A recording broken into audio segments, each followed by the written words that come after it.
Yeah, I actually want to maybe double click into specifically speaking about the interest rate. I mean, we've seen recently the Reserve Bank has experienced a hike in their rates that has been impacting South Africans, like you rightfully said. So, what are some of the things that businesses can do or to expect will be felt in their businesses as a result of that? Because it's easy for someone to go, it feels like it's out of my world. It feels like it's for JSE listed companies only, but not actually directly impacting Look, I them. think the average consumer and the SMEs directly, impacted by increased interest rates, and they feel the burden a lot more, especially down the line.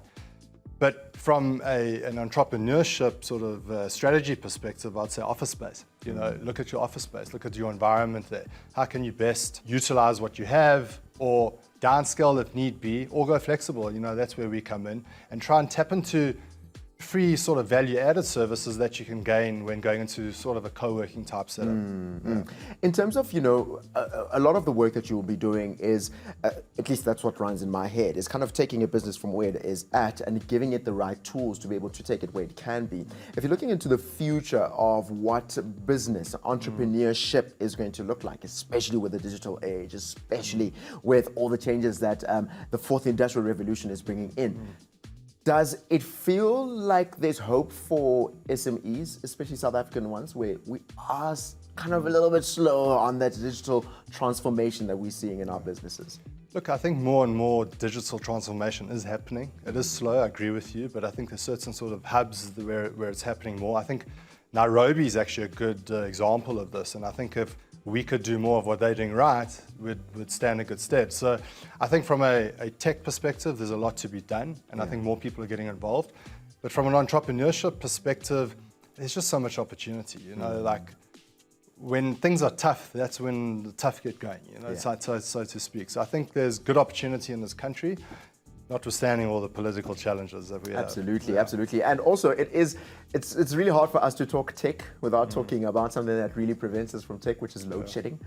For a lot of SMEs that may be listening to this conversation right now saying, David, I've considered a lot of options when it comes to growth. I've considered a lot of things when it comes to really paying attention to my business, but load shedding seems to be just chopping the legs off. What are some of the things that businesses can kind of take note of? Perhaps you might even say, try to look for certain areas that might keep the core of the business alive, even though it may look like you sort of downscale on other things. It's interesting, and just before I answer that, I've got a very good friend who's now gone into solar, and he's actually doing well.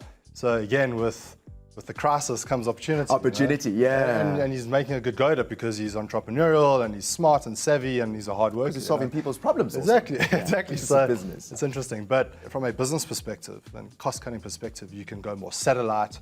You can take office space, a smaller space that just seats a couple of people. You don't necessarily need to house your total sort of workforce, and you can go hybrid. And we're seeing that even with bigger businesses. They're going more hybrid.